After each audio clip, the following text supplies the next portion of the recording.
Okay, we are learning the mimer of Eicholacha Paraduma base on it's on page 23 of the PDF of the Lekutai Torah for the week of Chukas. So the mimer says V'yicholacha Paraduma Tmima Asher Ein Bamum Asher Lo Aleh Ol. Don't take a red heifer that's complete, meaning it doesn't have any mumim in it, and it has never had an ol, it never had a yoke on it, as in any kind of work, or actually physically you put a yoke on it, etc. So Pirush Medrash, the Medrash explains like this: that Parah zu galus Mitzrayim. The Parah is referring to the exile of Egypt. Egla yefefia. We're just starting on page 24 of the PDF, the second mimer of V'yicholacha Paradum. So the Parah represents the exile of Egypt, as it says, Egla, which is a young calf, which Yefiyafia Mitzrayim. So Yirmiyahu is referring to a young, handsome Egla that is Egypt. Aduma, the red, is the Malchus Bavel, is the kingdom of Bavel. As it says, Reisha de Dahaba, the head of gold. Gold is a red metal. Timima, complete, is the Machas Modai, is the Medes. So that's all brought down the Medrash, that the Parah Aduma, Timima, etc., represents the different exiles the Jewish people were in, Egypt, Bavel, Medes, etc. What does it mean to bring it to you, Daika? So it says, that means you have to take yourself out of the things of Egypt. You have to leave Egypt. So if the Parah Aduma Tmima represents the different levels of exile, not just the suffering of the exile, but the being lost in exile spiritually also. So how do you deal with exile? They have to go to Moshe. It means you have to bring yourself to Moshe, away from the acts of Mitzrayim, away from the acts of Bavel, away from the acts of the Medes, to Moshe, which is the Das, understanding in Hashem. Parsha Parah Pesach.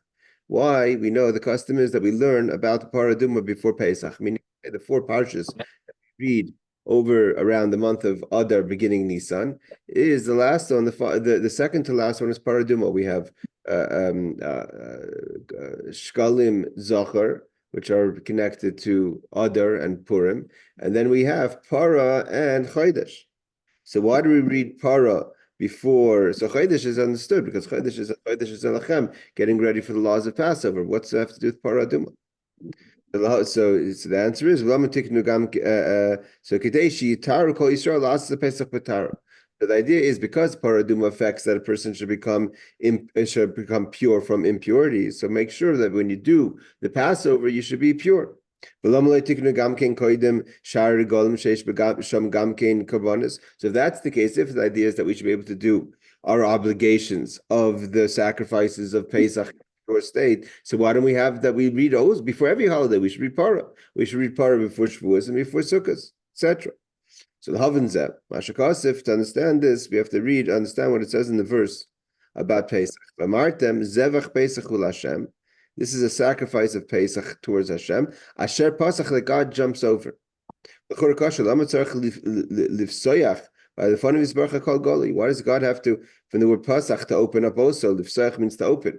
Why does God need to open to see? Everything is revealed to Hashem. So basically, we want to understand the connection between Parah Aduma. That Parah Aduma means that the Parah represents on its own, the Bavel represents the exile. So when you do a Parah Aduma and you make it into sacrifice, and it's coming, we're leaving the challenges of the different various goluses. Each one has its own challenge to go to Moshe, to Das and godliness. Why do we read it before Pesach? So we should be able to achieve this godliness, this purity, this Das before Pesach, but why not all the other Yom Tovim? So understand what the idea of Pesach is. The Pesach is the idea of Leftoyach, that we have to also open up. God is everything's revealed. It says,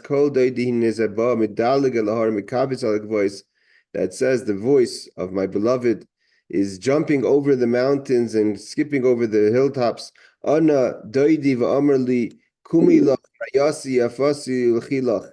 That my beloved says to me, "Come, my rayasi, my beautiful, to me." So this is all expressions of Pesach, is the relationship, the Avos Hashem that there is between the Jewish people and Hashem and Hashem to the Jewish people. Pirush, he explains like this. Shalish regalim heim gimel midas. Each one of the Yom Tovim, the holidays, represents another midah. And Pesach is the midah of Ava. That's why it says he called jumping over the mountains. Is the idea of Pesach also? God jumped over the doors. That he springed over the doors. That's also the idea of love, like it says, jumping over the mountains towards my beloved. So Pesach is Ava. Like it says in Shir Hashirim, that Yishakeni b'neshikos piyu, that I kiss a kiss of the mouth. Pirush Knesset Yisrael Oim LaKadosh Baruch Hu Yishakeni, the Hainu Shiyis Dabik Zerucha Berucha, that we say to God, kiss us. And what happens in a kiss? That there should be a connection. Is dabkas, from the word dvekas, of rucha berucha, my spirit with your spirit, or our spirit with your spirit. Derech Mashal, he gives an example. When a father loves a child, and as an expression of the love the father has in his heart for his son, he gives his son a kiss. And therefore, what happens? So the love starts in the heart, and it triggers that it comes out through the mouth in a kiss. So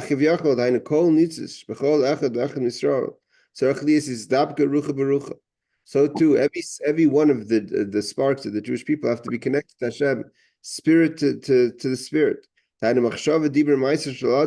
what does it mean to connect the spirit to the spirit? That our thinking, speaking, and action should be connected in the thinking, acting of a Kadosh Baruch Hu. What is real connect? Is dabkus rucha berucha means spirit to spirit, means not that I'm coming as I am separately, and the person is the other side is separately, the father is separately, and the son is separately, and there's a connection. The connection has to connect something, and the connection is that my thinking, speech, and action is in line with the thinking, speech, and action of Kadosh Baruch Hu.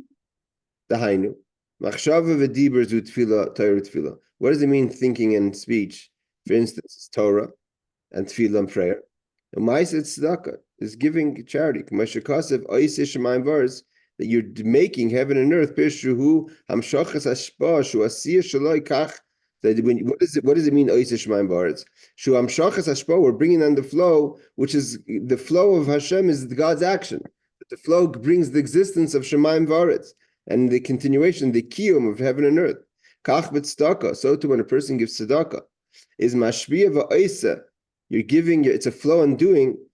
Therefore, the Jewish people are constantly asking from Hashem, Yishakeni. We should have that level of kiss, that we're connected, that our ruach beruach, our spirit and spirit is connected, is dapkus, is connected, and it's expressing itself that our actions, speech, and thoughts are in line with the action, speech, and thought of Kadosh Baruch Hu. Just like Hashem is with Torah, with tefillah, and with ma'aseh tzedakah, which represents also all the mitzvahs. Ach shaguf, but however, that's the way it would be in perfection. Ach shaguf mavdil master, but the body, it has its needs, and the body has its wants, and therefore it separates. Mavdil is separated, master, and conceals as ha'ava machmas, the love.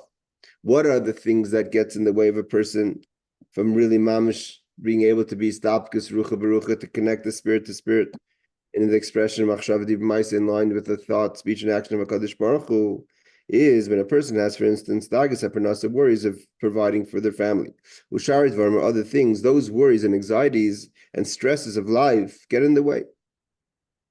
It says, so what do we do? Achidu, it's known, she'ein Yisrael kalin. How do we find redemption? Is Ela Bamuna, when belief, Shabar Hashem Yisbarach Yesh Me'ayin, that Hashem created us from something, from nothing. Derech Mashal, for example, he says, Ilu Haya Adam Yechalas is Davar Yesh Me'ayin. If we were able to create mamish something from nothing, Vivadi Oisa Davar Haya Batal Negdai. So the thing that would be created, if its whole existence is dependent on you, what does it mean, something from nothing? It means if you don't exist at all. I'm not talking about you changing something from one form to the next, or chaymer or tsura. But if you mamish something that doesn't exist, and its whole existence is dependent, is because of you, so then it's dependent on you. Therefore, it's bottlenecked. It's totally nullified to you. So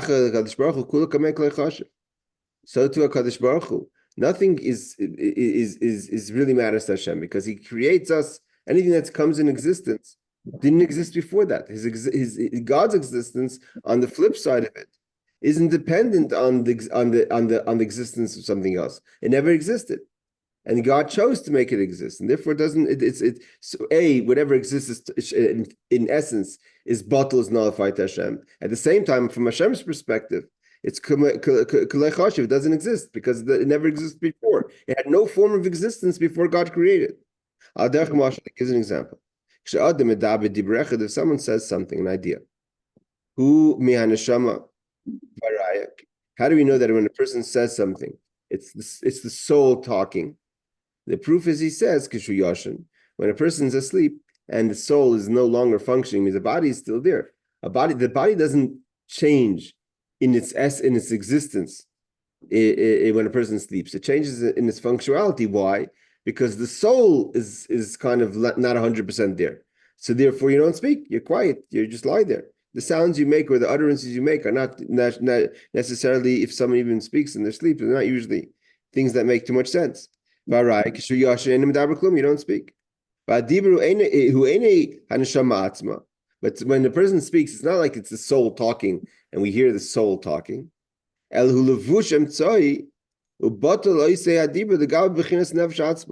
has to go through the process of the soul and the body together.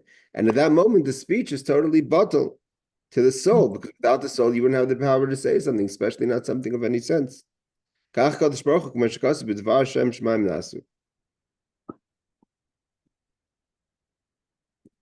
like it's the soul is equating with the mind. Yeah, so it would seem that it's equating with the mind as far as logic goes, making sense, but also in functionality, not just the things of ideas. We don't do things. We're not.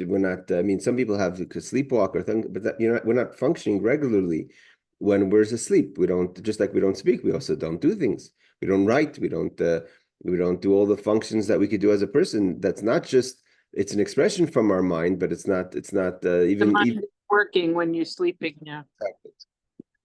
So he says. So the speech like this again. When someone says something.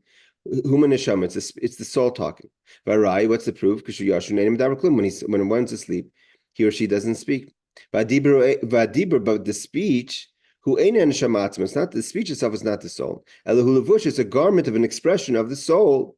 And the speech itself is totally nullified to the soul, because it's only through the soul, like you said, that the mind gives something of logic. So too, when it says that God created the heavens, meaning creation, through the utterances of God, the wording, the speech of God. For instance, God said, "Let there be light." Nasa became light.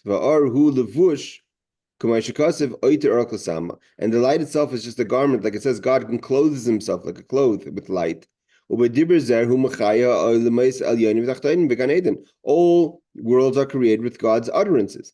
Even worlds or places that are higher than the Garden of Eden.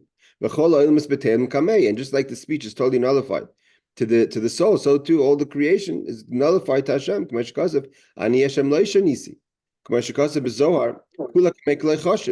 That nothing to Hashem matters.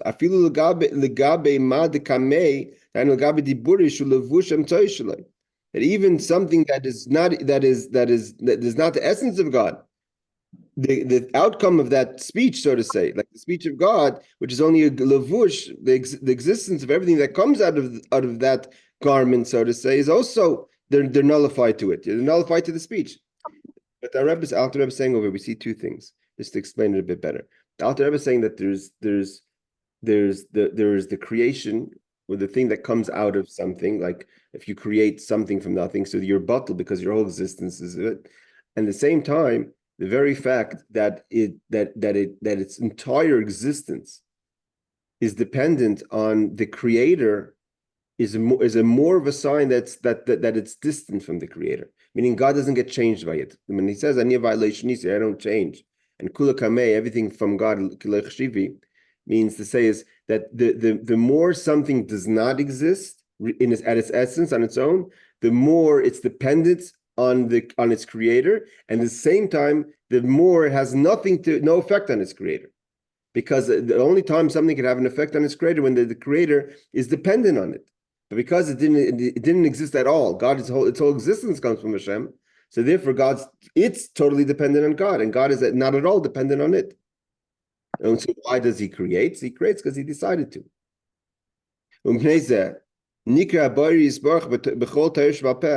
Therefore, that one of the names that God has given is Kudish Shabrichav, and the word Kadesh is separate.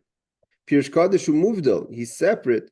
The way God is encompassing the world, that level of godliness that's encompassing the world beyond, or so to say, before or beyond the way God manifests within the world. Because we're in the world, we see that there's that, like in a levush pnimi, when something gets enclosed, it gets affected.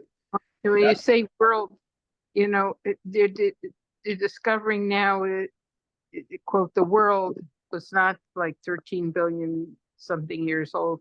It's like maybe 46 plus billion years old, because it's so, and the so distant galaxy they found that came out of the Big Bang would have been like 46 something, let's say around, I don't know, that's exact amount, years ago, billion years ago. So what are you trying to say, therefore? If God is surrounding all of that, it's all of that with what was over 46 billion years before the Big Bang.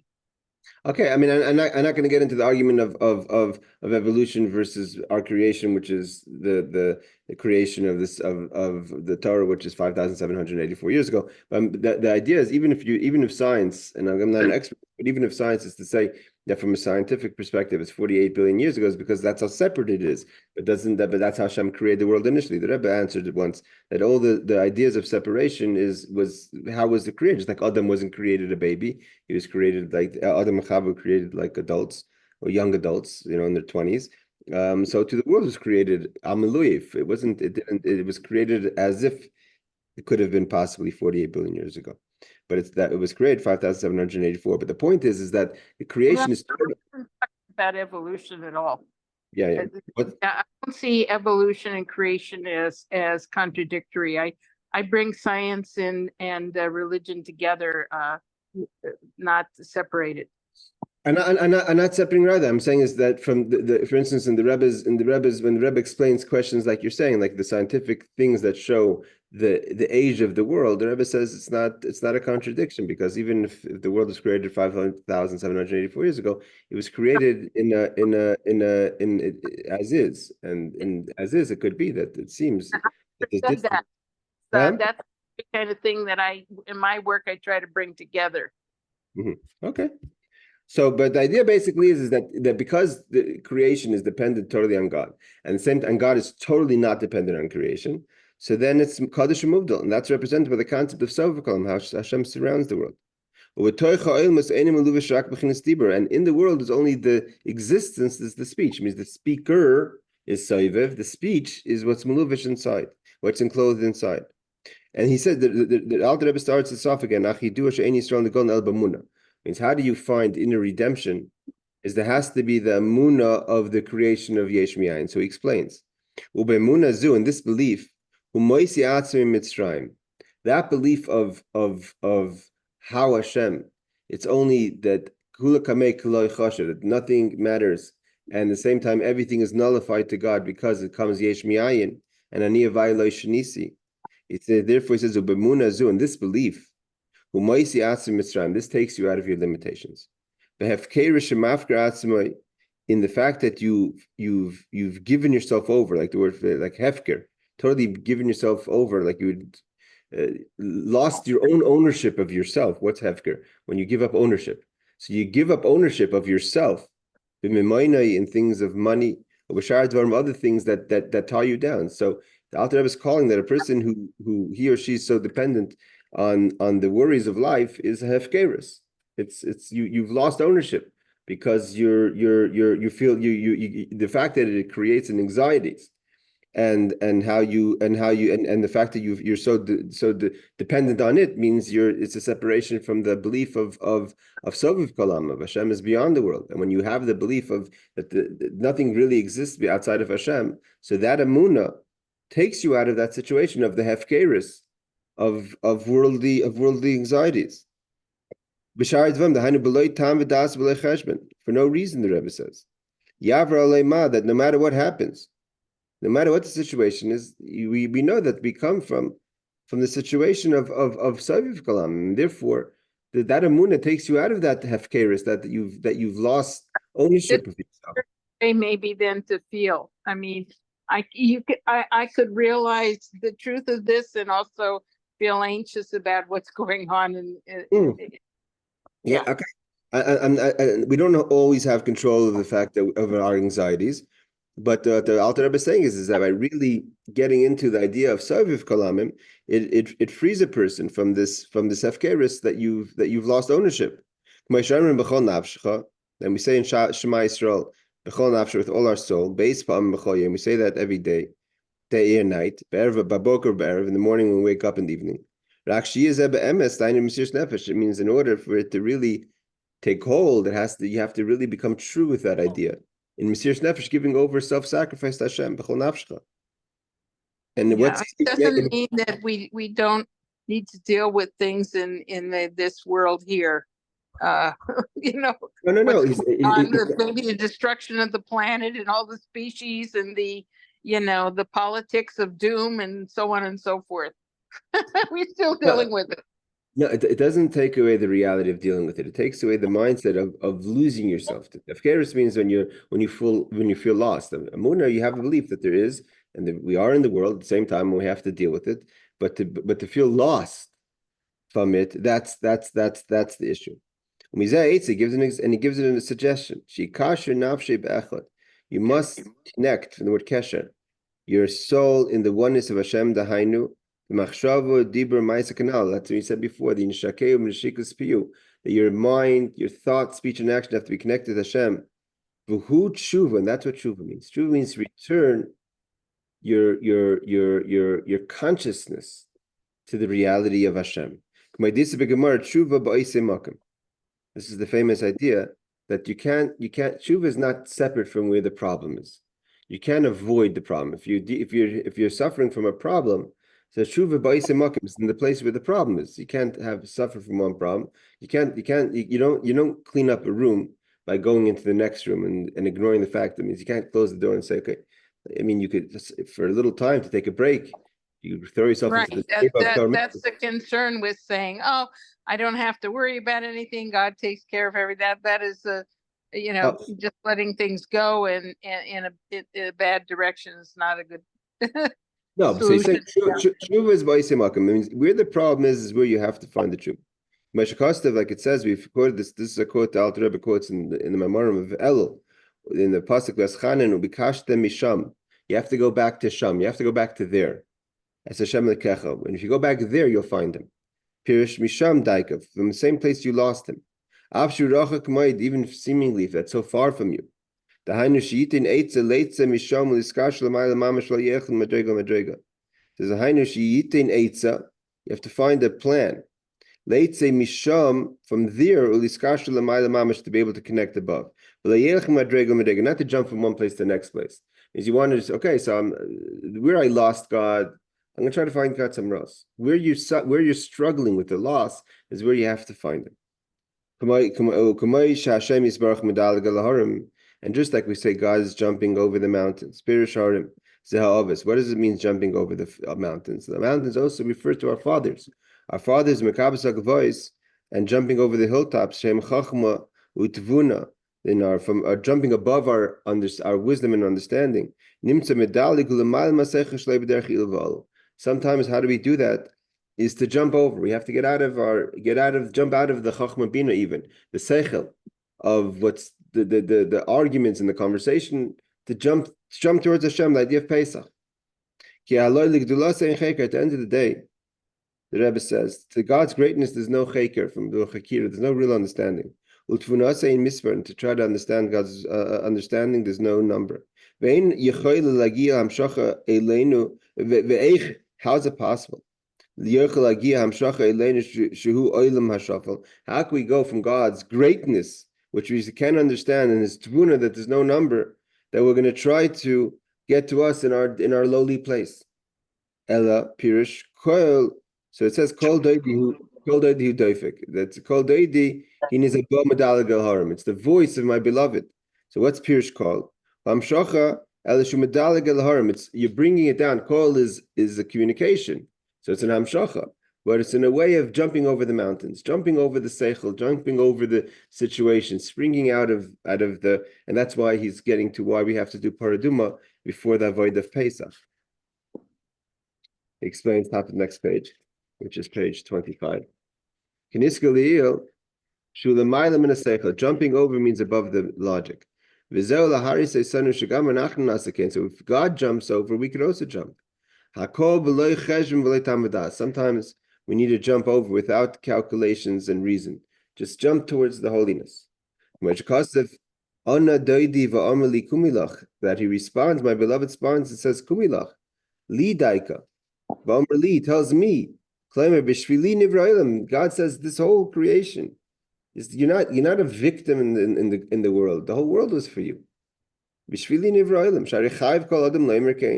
It's brought down in Sanhedrin. That is what's going to pick you up when you realize that the whole thing, you're not a victim of the story, you are the story. What does daika mean? Sorry? What does daika mean? Daika, specifically, like daik, you. It means you, not something else. You. We're talking to you. Li daika, me specifically. Claim b'shvili, for me, nivron, the world is created. Chaim of the Lemer, like it says in the Mishnah, that picks you up. What's going to lift you up when you realize it's all about you? It means not all about you in a selfish way, but you're not lost in the story, and therefore you have the ability, and therefore you have to connect your rucha berucha, your mind in the mind, and if it means to spring over, to get out of what you understand, because when you start thinking about things, you fall into a state of anxiety and stress. That's what Pesach is, jumping over.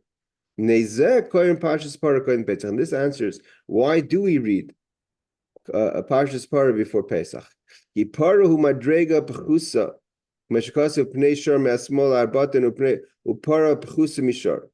says Parah. We've learned this many times that the animals are represented by the shar, and the beasts are represented by the lion, and the birds by the nesher, and there's pnei adam and on the chariots.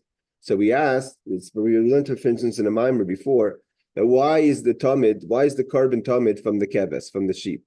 If you want to get to the central animal, the central animal should be a shar.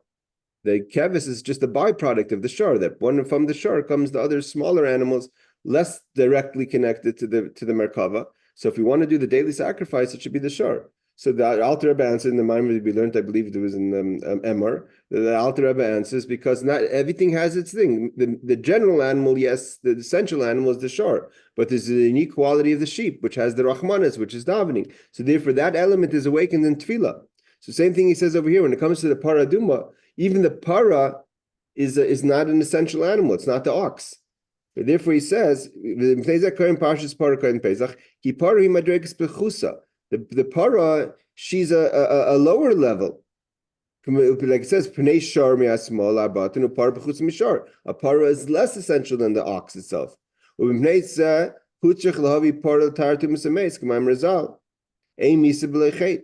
And how do we get to purify ourselves from a tumah, from an impurity of death? Right, a person comes into contact with death. It doesn't just mean that technically you went to a lavai, you went to a funeral, or you happen to be in a building that person passed away. But you also come into physical contact with death. But that also represents in our spiritual avodah the concept of death and a misa. And if you're connected to some sort of tomb of mace, a misa b'lechet, there has to be it's connected to some sort of sin. Pirish misa hi nefila. What does it mean, death? That doesn't just mean physical death. It also means falling. Like it says, the separation between you and your Father in heaven. And how does a person fall so low? Is only when you behave like an animal. Behaving like an animal brings out the animal, and you're bringing down an afila, falling. What does it mean to be like an animal? When you eat and you drink without any das in Hashem, just eating like an animal. And from there could spiral down to actual sin. Not just that you're not conscious of Avodah Hashem and of godliness when you eat, but from there you become more megusham, and therefore you could bring down to actual chet.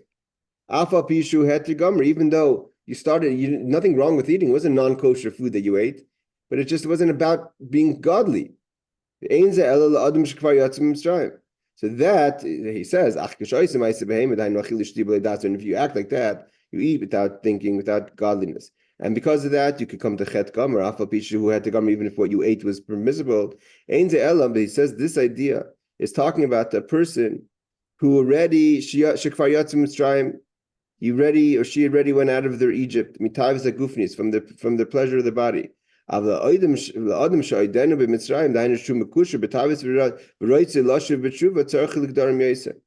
he says a person that wants to just elevate the food afterwards, that's a person who's already become out of their own Egypt.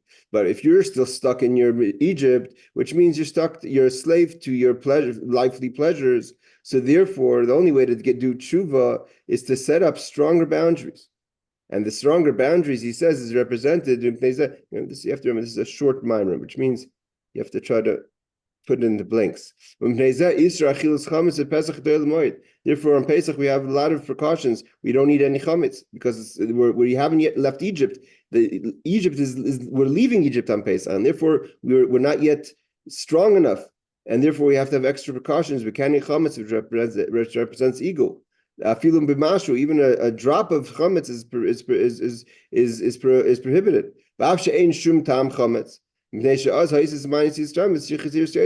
Because even though you didn't have any taste of chametz, it's just a mashu, it's just a drop. But because you're leaving your own Egypt, you have to be very careful. And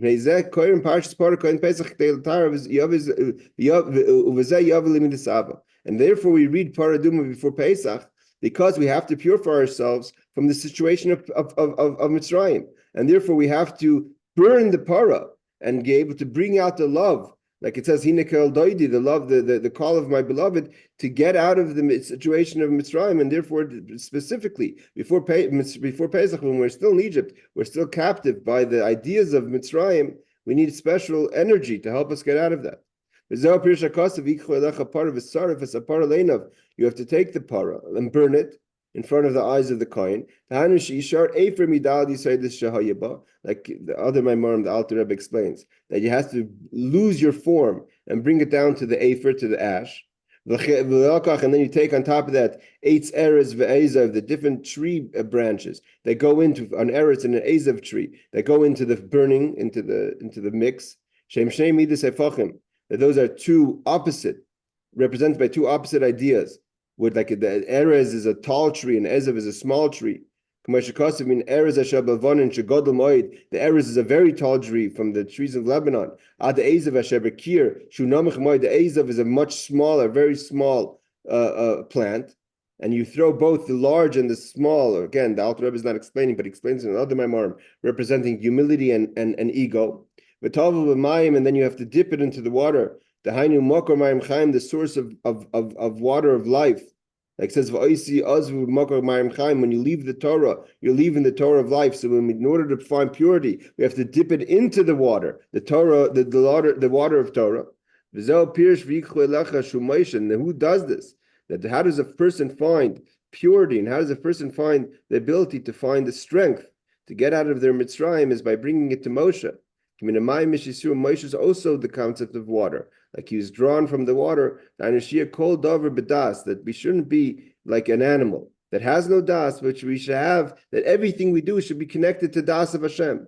This is what it means. I'm going to spray upon you when the time Mashiach comes, the waters of purity, and you'll become pure. That means when you have the mayim of Torah, and you bring the das from Moshe Rabbeinu that's drawn from water. So then we lose our form of our ego, and we lose our form of our taivas, of our pleasures that we want for ourselves. So that what Alter Rebbe is saying in a shorthand in this mimer is that the person, we love Hashem, we have avas Hashem, we have love of Hashem, and we have the amun and soif kalam. We're not limited. Our anxieties have to go, but in the same time, what is a lot of the foundation of what worries us is the things that are worldly based. But when we elevate ourselves and able to purify ourselves, and sometimes when we jump over from the logical conversation to the connection to Hashem without any questions, is we're able to get out of the gullus and by losing our form, by burning the Parah, by burning the eris tree, by putting it into the water, dipping it into Torah, which is also bittul. So then we're able to find purity that could elevate us to a higher level. All right, we'll stop over here, ladies and gentlemen. And Mirza Shem, see you all at the next class. Take care. Laila Tov. Thank you. Laila Tov.